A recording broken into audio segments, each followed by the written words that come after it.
ऐसा कोई प्रश्न तो फिर हाँ भजन की ओर। अच्छा दे दो माइक दे दो।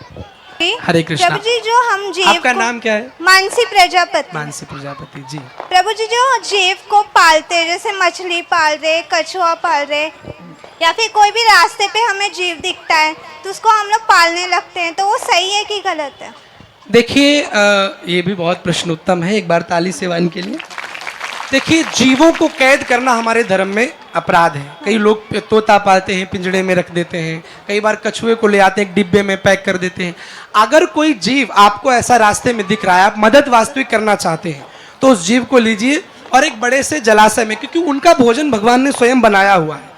उनके भोजन के लिए भगवान ये आपको ऐसा नहीं कि आप जब आगे आएंगे तभी, उनको भोजन पर्याप्त भगवान ने दिया है। आप अगर उसकी मदद करना चाहते हैं, मछली है, कछुआ है, तो उसको बड़े जलाशय में जाके छोड़ के आइए। आजकल लोग अपने फैशन के चक्कर में घरों में पालते हैं और थोड़े से पानी में।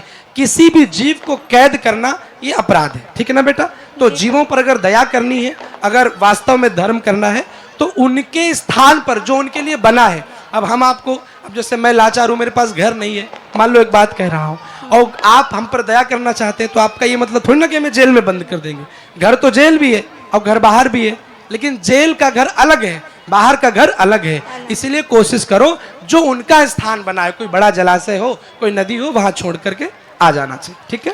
प्रभु जी, एक व्यक्तिगत क्वेश्चन है कि जैसे माइक पास में, हमारे इधर बिल्ली ने जन्म दिया बच्चों को, तो उसने अपने 3 बच्चे ले गई, एक को छोड़ दी।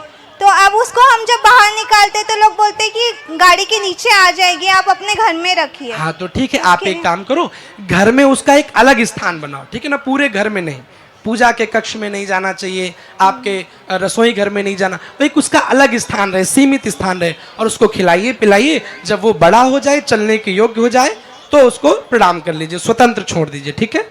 ओके। एक बार जोर से बोलो।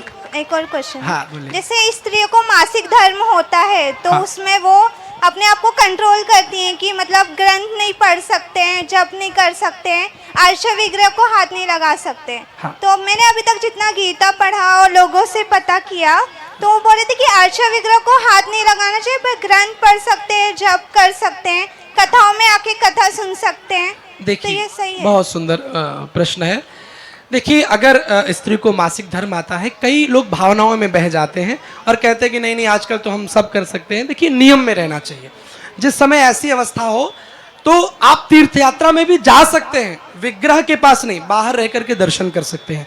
माला में हाथ मत लगाओ, मानसिक पूजा करो, मानसिक जप। जो मंत्र आप माला से करते हो, माला की अपेक्षा मानसिक जप, माला रख दी, मानसिक जप करने लगे। कथा में भी जाए तो कोशिश करें ऐसी जगह बैठें जहां पर हमारा कोई स्पर्श ना कर पाए, क्योंकि उस समय साइंस भी कहती है एक स्त्री के शरीर से जो है ऐसे विषाणु निकलते हैं जो बहुत हानिकारक होते हैं, और हमारा धर्म ये शुरुआत से समझाता चला आया है।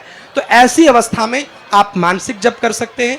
यात्रा में जाइए, आराम से जा सकते हैं, जो विग्रह के अंदर मत जाएं, दूर से दर्शन कर सकते हैं। और कथा में भी जाएं तो दूर आराम से बैठ के कथा सुन सकते हैं। सुनने में, मनन करने में, वो कर्म जो कर्मकांड से जुड़ा है, पूजा पाठ, माला चढ़ाना, टीका लगाना, भगवान को छूना, वो मना है, ठीक है? ग्रंथ पढ़ सकते हैं?